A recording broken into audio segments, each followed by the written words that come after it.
Russians are incredibly stubborn, refusing to give up even in the face of devastating consequences. This was the case in Bakhmut, last year in Vuhledar, and now in Avdiivka. They persist with wave after wave of human attacks and destroyed armor, stopping only when they run out of cannon fodder. However, that's fine by us. We are merely observing. Russians are now digging tunnels in Avdiivka to get closer to the Ukrainian positions, says the spokesman of the 110th Brigade, Anton Kotsukan. They are digging tunnels closer to our positions, firstly, for the purpose of camouflage, and secondly, to emerge somewhere closer to our positions unexpectedly. He also noted that Ukrainians spotted the use of remote-controlled robotic transport vehicles by the Russians that can carry a decent load. Kotsukan added that Russians are not abandoning hopes to take Avdiivka, and Ukrainian military sources gives us a quick update from Avdiivka. Last night, the Russians got so smushed that they had to pause the offensive. Since morning and until now, we already crushed 4 of their tanks and stopped counting BMPs and infantry. It's not yet evening, said Ukrainian fighters. Russian channels continue commenting on Avdiivka with some fascinating levels of doom. Judging by the enemy's video recordings, we have already lost no less equipment than they did during the entire summer campaign near Rabotino. And if they initially did not intend to hit with all their might, but only imposed local activity all summer, then the plan is quite workable. Judging by the latest information, we are now wasting our mobile formations in attempts to break into the enemy's defenses in Avdiivka. These units, as well as the ammunition for them, had been accumulated and equipped out that the formations will be wasted, but the enemy still has operational reserves, and their logistics line is much shorter than ours. The presence of such units will allow them to carry out an offensive with a breakthrough of the front and access to operational space. Judging by the enemy's video recordings, we have already lost no less equipment than they did during the entire summer campaign near Rabotine. And if they initially did not intend to hit with all their might, but only imposed local activity all summer, then the plan is quite workable.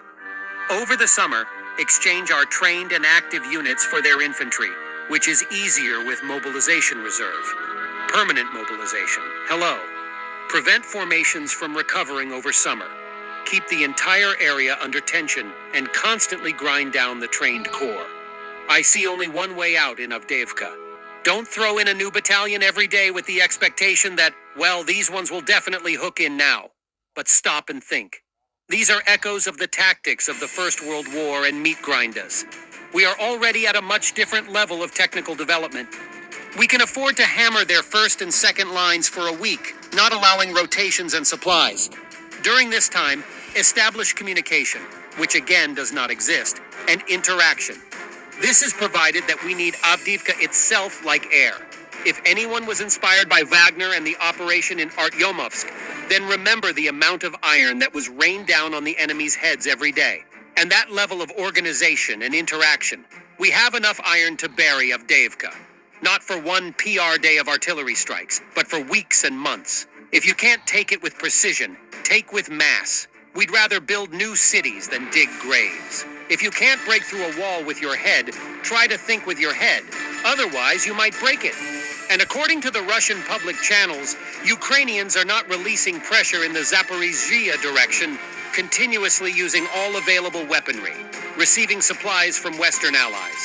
There are losses, no doubt, but the momentum appears to still be with Ukrainians.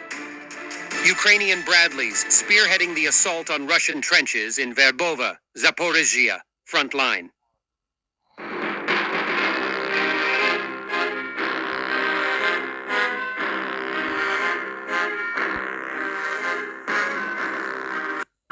Ukrainians showcasing the Swedish version of the Leopard 2 tank in their service, Lyman direction.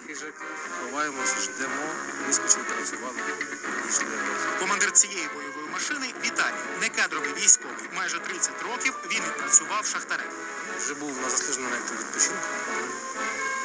Раз держава був потрібен державі, призвали. Віталій зізнається, відчуває велику відповідальність, адже йому довірили західну бронетехніку. Я впевнений, що багато хто трошки там десь білої зависті трошки на нас дивиться. Хто працює на других машинах. служить. Віталій служить із початку року, але поїздити на українських чи радянських танках не встиг. Одразу поїхав до Швеції якнайшвидше вчитися воювати на леопардах. Каже, темпи навчання українських танкістів здивували навіть шведських інструкторів. Ну, як потім вони самі призналися, що ми за 9 тижнів ми опанували програму, як українські контрактники опановують за 5 років.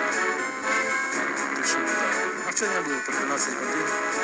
Спочатку важкувати, Ця бойова машина – шведська версія німецького леопарда. Її було випущено у середині 90-х, але українським танкістам вона дісталася, можна сказати, в ідеальному стані. Там, де ми були, в них полігон розмірами 2 на 3 максимум. Ми там день поїздили і потім тиждень її обслуговують. А у нас на один бойовий вихід десь до 100 кілометрів просто машина. На своєму леопарді Віталій воює з середини літа. Щоправда, поки без прямих танкових боїв. Каже, за такої активності безпілотників і артилерії, як тут, на Лиманському напрямку, це занадто ризиковано. Посилена броня спереду і можливість їхати заднім ходом зі швидкістю 30 км на годину дозволяє леопардам не розвертатися на полі бою. До того ж, боєкомплект розташований позаду. З одного боку вразливе місце, а з іншого безпека екіпажу. Російські танки, снаряди розміщені під екіпажем. Особливо протитанкову міну теж витримує. Головне це жити. Яке б там не було у нас зброї, а екіпаж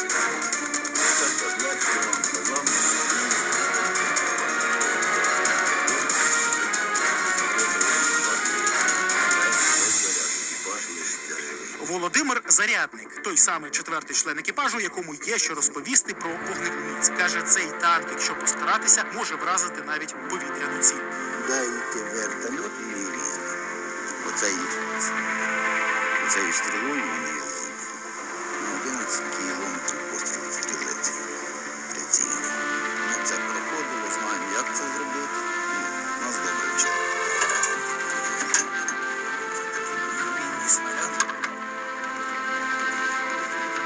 Снаряд дуже сильний, стріла 70 сантиметрів, скільки ж саме на 70 сантиметрів. Роблять дуже велике диво. Дуже горить. Стріляють через банан. Стріляють через дерева.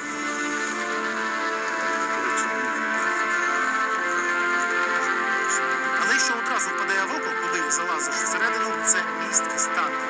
Кожен член екіпажу має навіть свою скриньку для особистої зброї.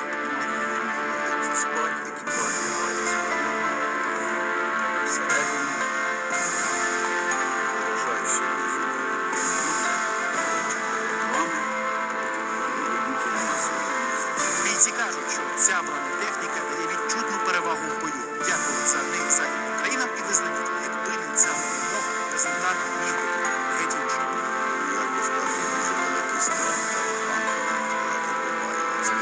Олексій Продаєв, Богдан Коларищенко та Олексій Палій. Радіо Свобода.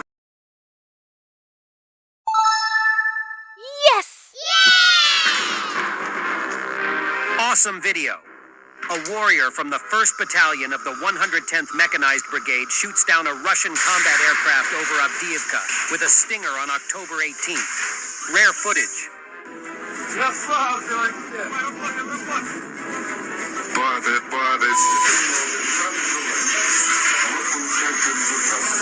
Russian propagandists discussed the strike on Luhansk and Berdyansk aircraft with ATACMS missiles. There was practically nothing left undamaged, they say gloomily, and predict more strikes. Ничего неповрежденного на 2 аэродромах не осталось практически. Я не буду называть и радовать наших оппонентов количеством техники, но это то количество, которое заставило меня в моем ролике материться. И еще раз говорю, там и 200-х, и 300-х очень много. Могу не обрадовать наших оппонентов, все летчики живы.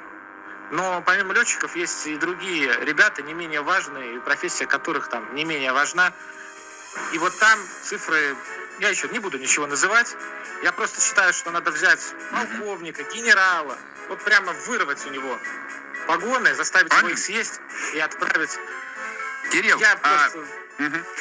скажите, пожалуйста, значит, была информация о том, что эти ракеты 160 километров дальностью, которые, как вы прогнозируете, вот с максимальной дальностью 300, они когда будут предоставлены? Какой прогноз ваш?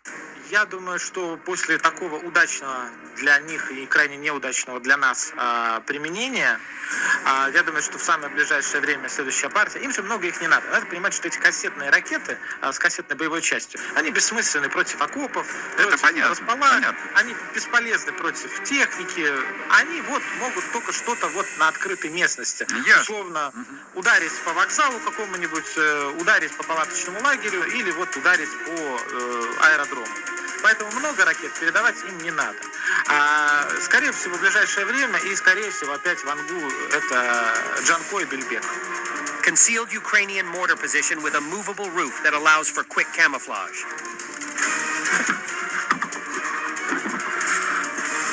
Сейчас. Стоїть 2, 6 колес. 7 ось до. Вот. Все, протікати тут нічого не буде, а ну, скривай.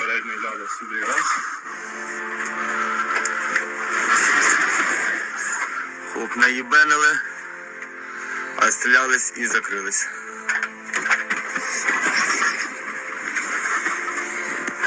І передня ляда.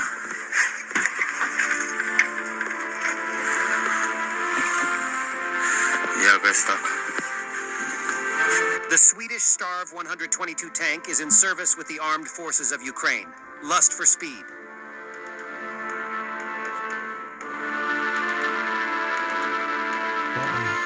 It's fast.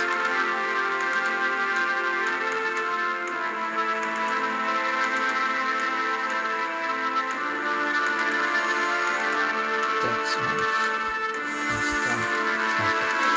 Joachim von Braun, Swedish security and Russia expert, have a great analysis about Russian losses. Incredible loss for Russia. Today's report from Ukraine's general staff shows record losses for Russia. Never before have the Putins lost so much manpower and hardware. Fantastic. For a long time, Ukraine has reported between 300 and 600 Russian dead per day, with an average of 500 dead per day. For the past 10 days, Russia has averaged about 800 dead every day. Yesterday, a record number of Russians were killed. As many as 1,380 men. Not during the entire war, as far as I know, have so many Russian soldiers lost their lives. But not only the number of dead soldiers has been incredible. Russia also lost 55 tanks in a single day, and as many as 120 armored vehicles. To this must be added 29 artillery systems and 33 trucks and tankers. An absolutely huge collection of Russian junk. If my memory serves me right, this is also a Russian record loss. In summary, Russia's armed forces have lost 292,000 soldiers. That is almost 300,000 men. About 20 times more soldiers than during the entire over 9 years that the Afghanistan war was going on. In the week before the record loss of 1,380 men, the Russians managed to lose as many as 5,000 men in 1 week. This too is probably a record. Meanwhile, Moscow has now lost over 5,000 tanks and over 7,000 artillery systems since the start of the invasion. What destruction! Also, over 9,500 armored vehicles have been shot to pieces, and almost 9,400 trucks and tanks have been destroyed. On the missile side, over 5,300 downed drones and more than 1,500 cruise missiles are counted. Almost the entire 31,000 destroyed heavier military systems, in addition to the amount of missiles. This is so bizarre that the Russian economy must be affected. This is what Klishchivka, Donetsk region looks like now. The village was deoccupied a month ago and is now a dead land. All the houses ruined, remains of destroyed equipment lying in the streets. Klishchivka remains Bakhmut's most important flank.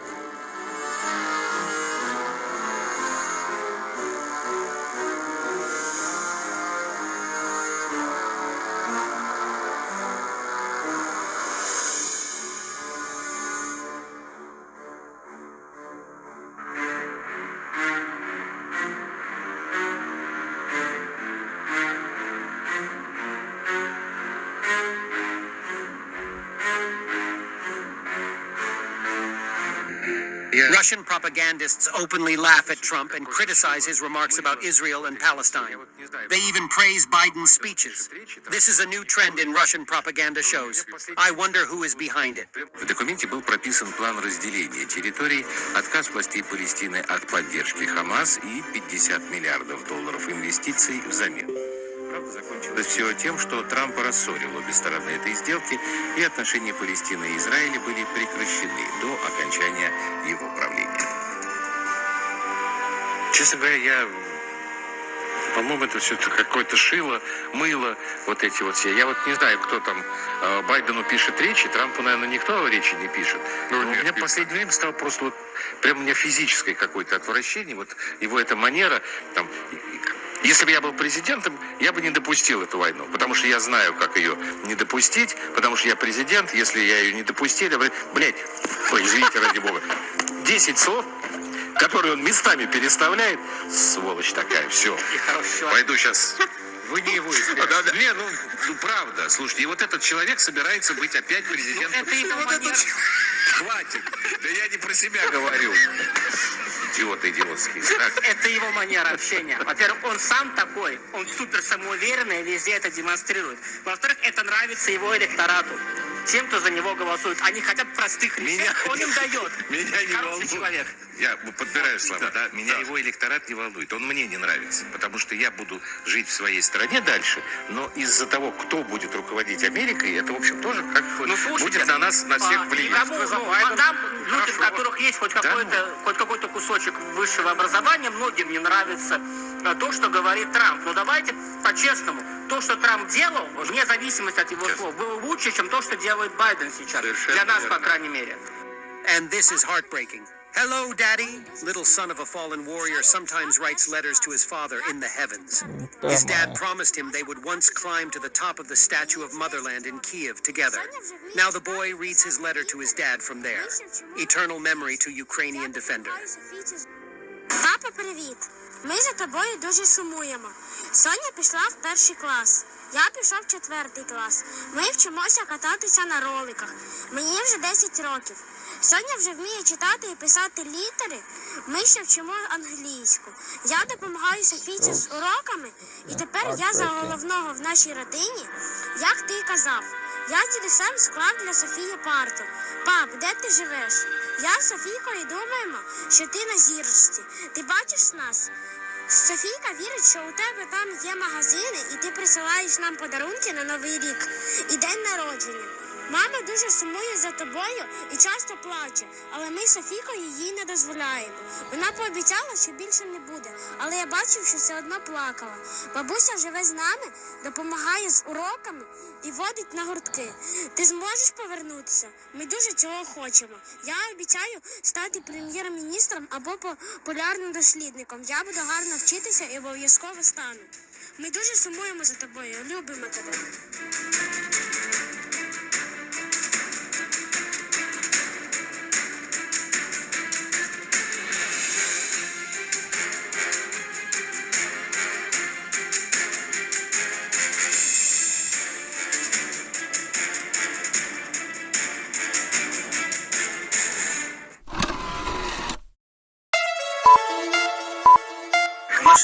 A Russian military plane exploded in a massive fireball as it took off from a remote airbase carrying a mysterious cargo. The Il-76 was on the runway when an engine erupted in flames, rolling off the runway as the inferno quickly began to spread. There are believed to have been 8 on board the craft who were moving an unspecified military cargo, who reportedly managed to escape from the craft before it burst into flames, said reports. Footage of the incident showed the burning Russian Defense Ministry aircraft at Aini Air Base near capital Dushanbe in ex-Soviet Republic Tajikistan, also known as Gisar Air Base. The plane's registration number was initially not disclosed, according to Telegram channel reports. But the wrecked plane is believed to be RF 86,900 used previously to supply Putin's war effort via Belarus. Details of its cargo have not been disclosed for wartime political reasons, according to a comment from a source. He also said the plane may have belonged to Vladimir Putin's elite Peskov airborne troops. They are reported to have lost 5 Il-76S in strikes by Ukraine. If it's the Peskov regiment, then it's a real disaster. We have lost 5 already, he said. According to the eyewitness, the initial blaze was believed to have started in the engine before quickly spreading to the rest of the craft. The enormous jet is the second Il-76 to explode on the runway in the past month. In September, another one of the Russian-made planes was filmed as it careered off a runway in Africa and exploded into a fireball amid suspicions the jet was linked to the Wagner Group. The jet burst into flames in Mali, where Wagner's troops are stationed, just weeks after the private mercenary group's leader Yevgeny Prigozhin was killed after his plane exploded on a flight near Moscow. Sources close to Wagner denied the Russian mercenary group was linked to the flight, even though its forces are active in Mali. However, they did not rule out the possibility that Wagner was linked to the plane. And from the other news, Ukrainian saboteur unit ambushed a Lada Samara car with Russian soldiers inside. The Special Forces unit used Ukrainian-made Malyuk bullpup assault rifles to eliminate their target. Later, 2 more cars arrived to recover the corpses.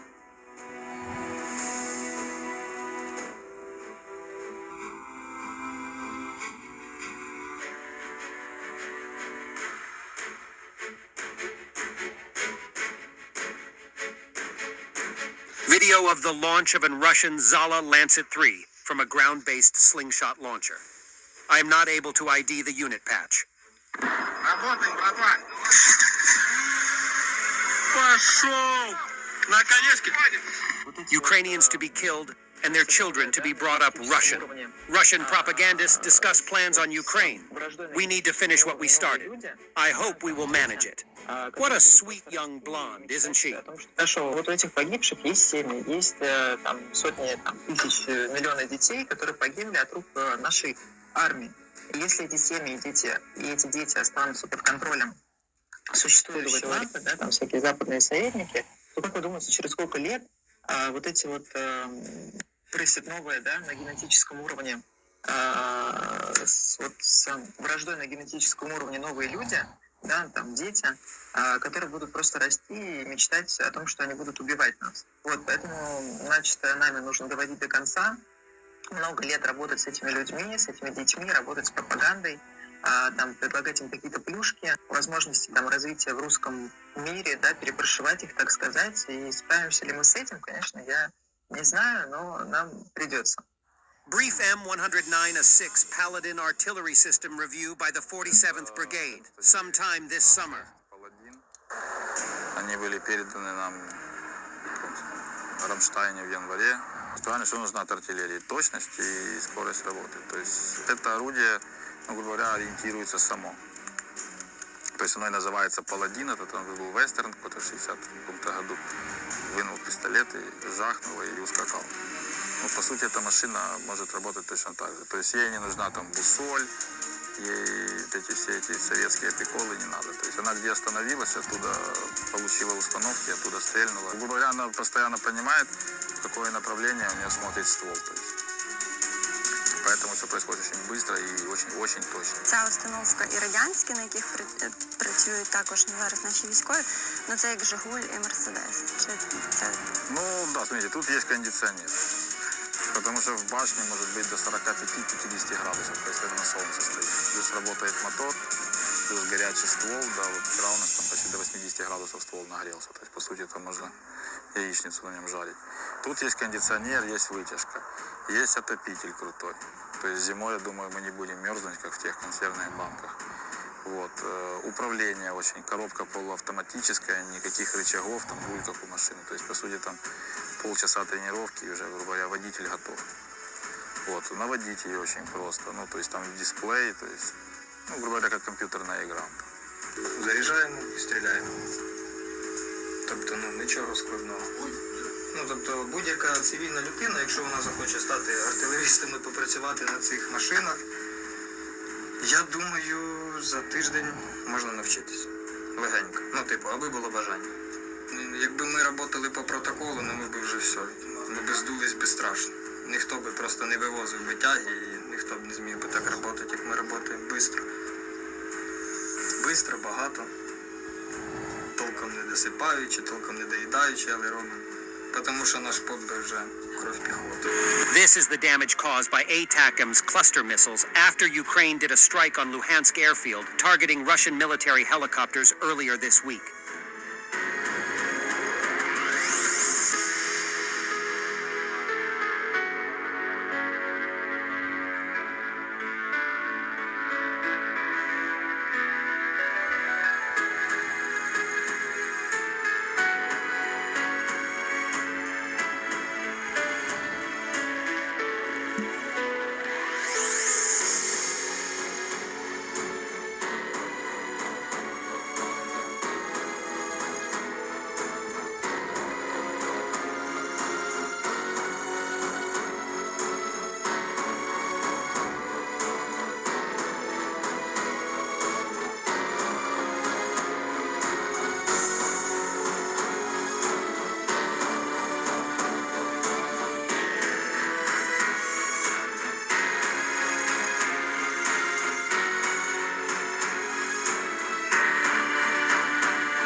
Can't think of a better way to start a video, or to start your day.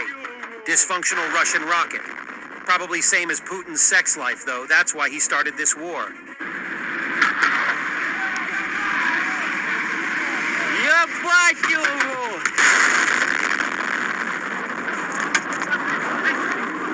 And another Swedish tank Strav 122 and BMP CV-90 in service with the Ukrainian Armed Forces.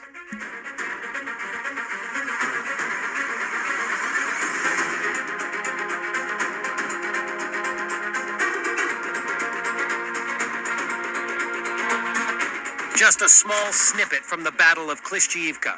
Ukrainian Special Police Forces from the Lyut Assault Brigade clear a basement entrance with a PKM machine gun.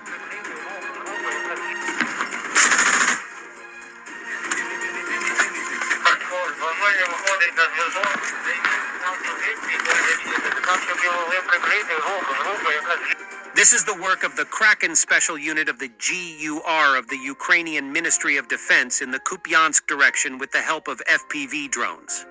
The Kraken Regiment is a Ukrainian military volunteer unit, part of the Spetsnaz units of the Main Directorate of Intelligence of Ukraine, formed in 2022 as a response to the Russian invasion of Ukraine. Named after the mythical sea creature, the regiment was formed by veterans of the Azov Regiment and has successfully liberated several occupied villages during the fighting, later also taking part in counteroffensives and sabotage operations, becoming one of the more high-profile volunteer units in the war. Many of the eventual members of the Kraken Regiment were amongst those who gathered in the Kharkiv hideouts that had been stashed with arms in preparation for the Russian invasion of Ukraine on the 24th of February, 2022. At the same time, Kostiantin Nemechev, who was at the time head of the local National Corps, was gathering volunteer soldiers. They took part in the defense of Kharkiv, and by March, after driving out Russians of Vilkivka, the unit had started to form to the point the name Kraken was chosen after a commander of the unit suggested it based on his Naval Special Forces background. The unit is said to be composed of gym rats, ultras, and bouncers. while also having drawn in experienced combat veterans of ages varying between 25 and 60. The morale of the regiment has been described as high. Before becoming members of the regiment, candidates must undergo testing, including questionnaires and a polygraph test. Candidates are then taken to a training center where they go through a 14-day test, of which about 30 to 35% of candidates pass. Kraken has published media showcasing their use of Western small arms weaponry, including Austrian Glock pistols, Belgian Scar rifles, American M4A1 assault rifles, DD-MK-18S, Swiss B&T submachine guns, and lightweight multi-shot RBG 6-hand grenade launchers made in Croatia. Glory to Kraken.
The latest British Defense Intelligence update on the situation in Ukraine is talking about very high Russian losses. Recent Russian assaults in Avdiivka have contributed to a 90% increase in Russian casualties recorded by the Ukrainian Ministry of Defense. Since February 2022, Russia has significantly increased its force footprint on the ground in Ukraine by intensifying recruitment using financial incentives and the partial mobilization conducted in autumn 2022. This increase of personnel is the major factor behind Russia's ability to both defend held territory and conduct costly assaults. It is likely that Russia has suffered 150,000 to 190,000 permanent casualties, killed and permanently wounded since the conflict began, with the total figure including temporarily wounded, recovered and due to return to the battlefield in the region of 240,000 to 290,000. This does not include Wagner Group or their prisoner battalions who fought in Bakhmut. There was no doubt that the occupiers' golden people looked something like this. Russian propagandist Gladkov says he is sitting next to the golden man. Russian army, ladies and gentlemen. Ребята, тувинцы, их называют говорящие с ветром, как племя Чероки в известном фильме, но и не прослушать, а прослушать не понять. Вот Сергей Кожугетович, золотые люди,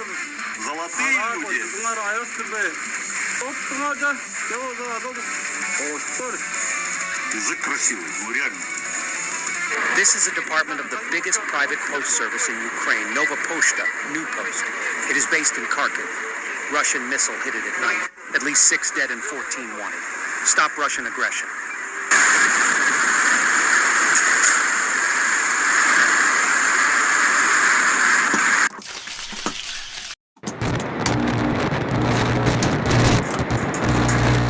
Russians divide into small groups in the Avdiivka direction after suffering failures and try to move in sectors to encircle the village more thoroughly, says Ukrainian General Mykola Malamouche.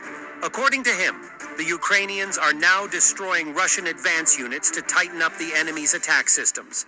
Their destruction is a prerequisite not only for the defense of Avdiivka, but perhaps for an offensive as well.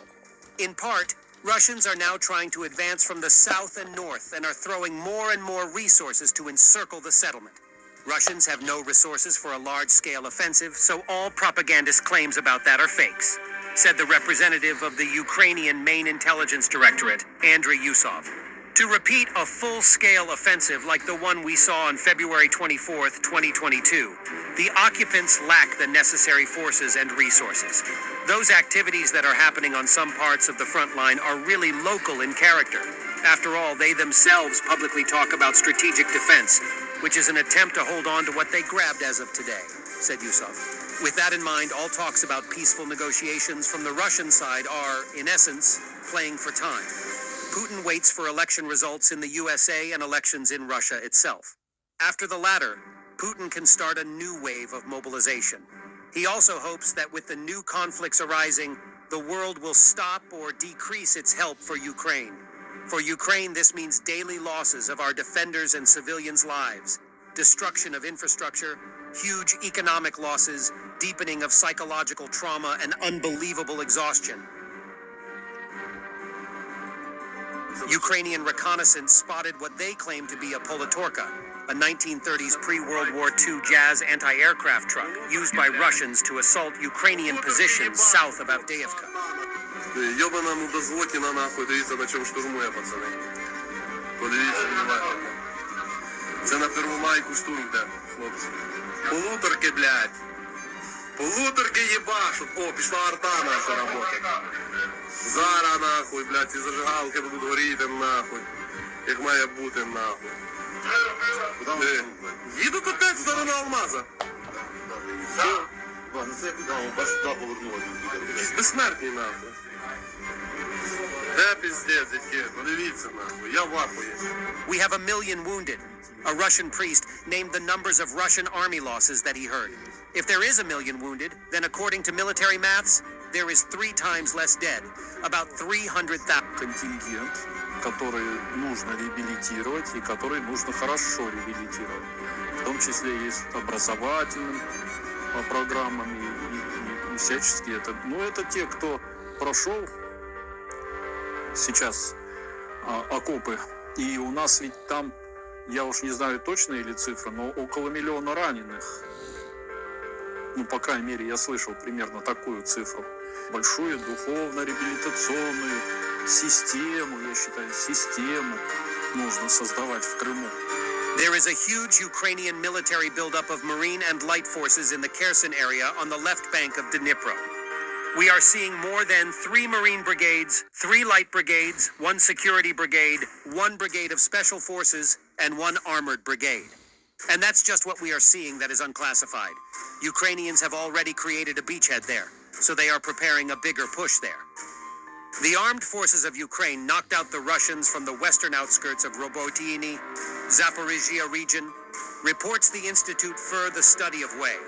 The General Staff reported that Ukrainian troops continued offensive operations in the Melitopol and Bakhmut directions. In turn, Russian military channels also write that the armed forces continue their offensive along the Robotyne-Kopany and Robotyne-Novoprokopka lines. Heavy explosions in Russian-occupied Sevastopol, Crimea. Unclear what is the cause. The Kerch Bridge has been closed.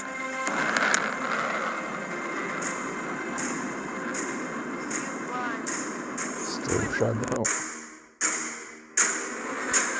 An unsuccessful attempt to conduct an assault with the support of equipments and infantry Donetsk region.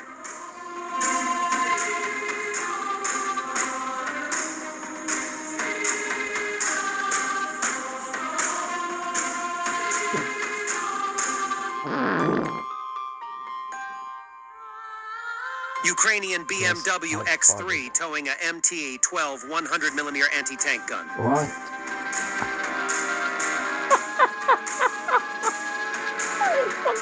German-supplied M3 amphibious rig bridging ferries appear to have been integral to Ukraine's success in crossing the Dnipro River with heavy equipment to continue to liberate occupied territories on the way to Crimea.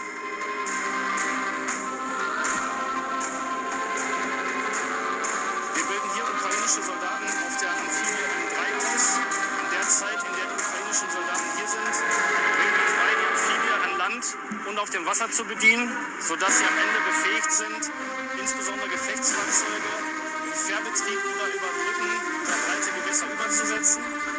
Die Motivation innerhalb der Ausbildungsgruppe ist sehr hoch, sodass wir das gesteckte Ausbildungsziel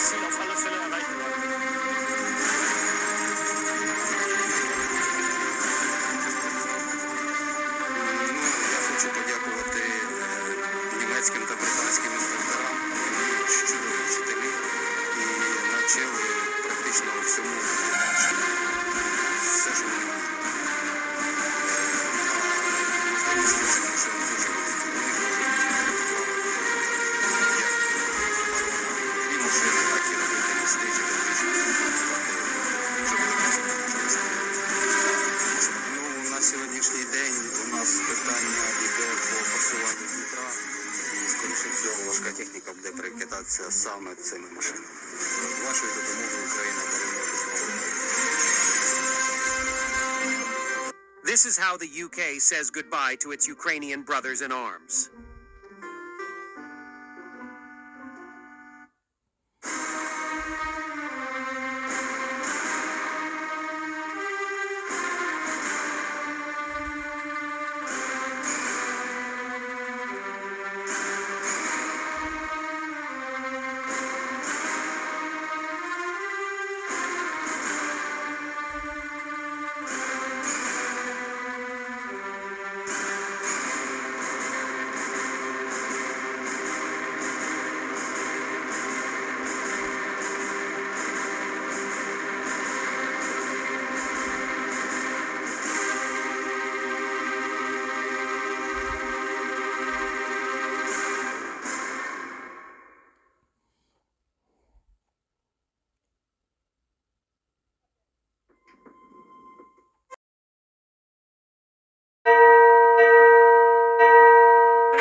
Russians took down another Russian helicopter.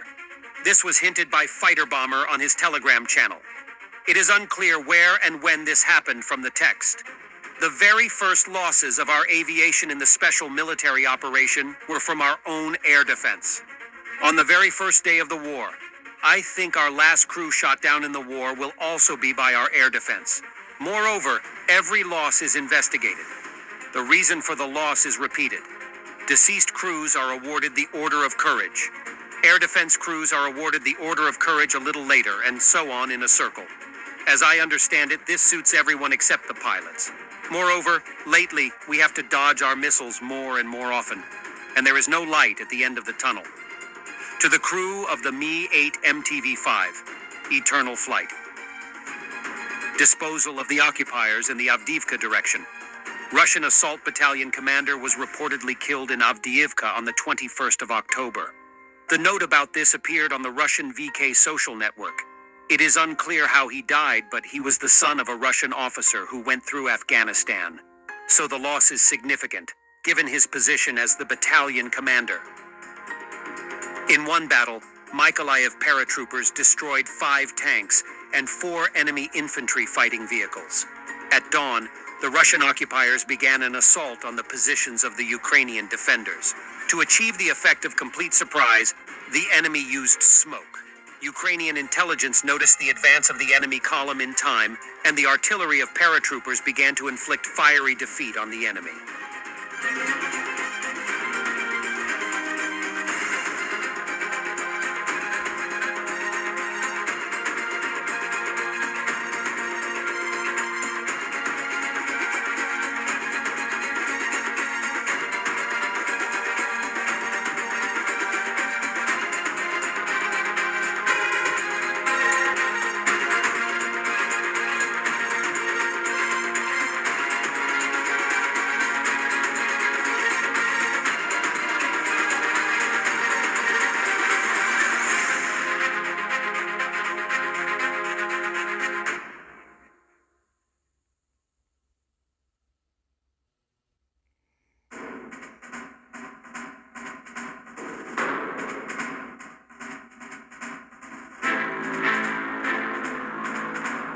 Yevgeny Satanovsky, a Russian-based publicist who insulted Maria Zakharova after her comments on Israel, for which he was fired by Solovyev from his channel, continued his rants, this time going over Putin's potential successor, and insulted Medvedev.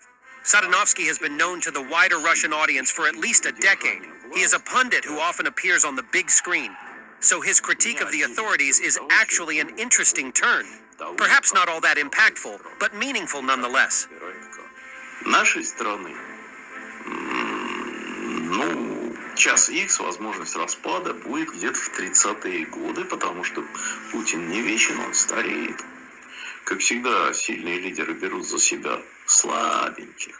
А Путин очень сильный с точки зрения удержания власти, хотя У меня отдельная тема того, что я думаю по поводу того, как он управляет страной и как он подбирает кадры. Ну, значит, из этих кадров он какое-нибудь мелкое, слабенькое дерьмо на свое место и поставит. Он, Медведев, был пример. Life in Russia. From Kiev in 3 days to the conflict with a pregnant homeless woman for a place in a shelter in the Bilhorod People's Republic. Belgorod is still Russia, by the way. Translation? People were outraged that homeless people started living in a bomb shelter. This one in the video. An alcoholic, a homeless woman, and she's also pregnant. These are the ones who give birth in Russian Nazi state, replenishing the demographics. Rescuers in Sumy region spent the whole night searching for a woman born in 1931 with the help of search and rescue dogs. The emaciated lady was handed over to doctors. I love stories with a happy ending. We don't have a lot of them these days.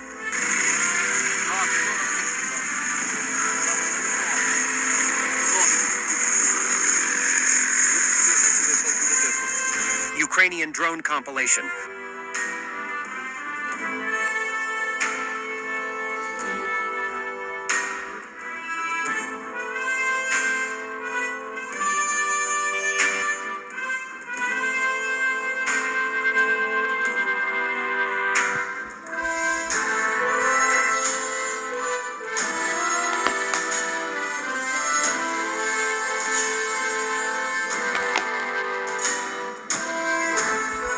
Remote demining. Ukrainian soldiers using an FPV drone blew up a stockpile of anti-tank mines.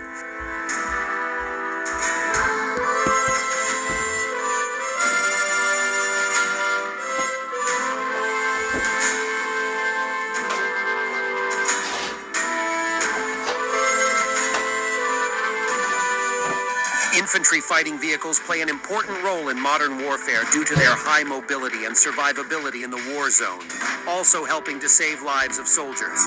Marder 1A3 is one of the best IFVs in service with our defense forces.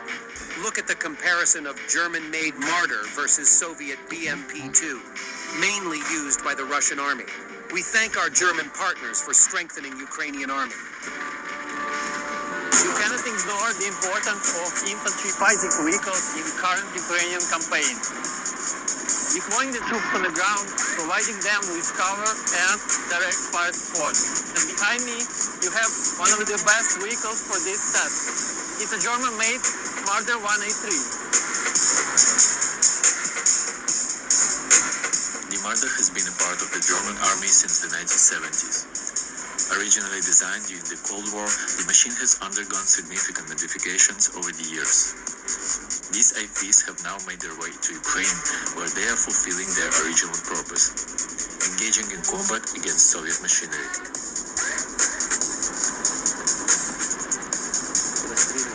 First, it quickly identifies the enemy. Secondly, it engages the enemy very quickly. Marders were provided to enhance the Ukrainian counter-offensive campaign. The real heroes are the infantry squads that storm the trenches. They require proper protection. The Marder's primary counterpart on the Ukrainian battlefield is the BMP-2, which is Russia's most commonly used IFV. Volodymyr, the gunner of the Marder, has experience on both of these vehicles. The Marder identifies and engages the enemy very quickly. At the same time, the BMP fires 15 to 16 shots. The Marder fires 150 to 200. And you actually have to hit the target first from the BMP because it does not have such advanced aiming mechanisms. But it's not only the rate of fire. When confronting the BMP-2, the Marder's 20mm armor-piercing rounds penetrate the hull of the BMP, whereas the enemy 30mm caliber gun cannot reach the infantry inside the Marder.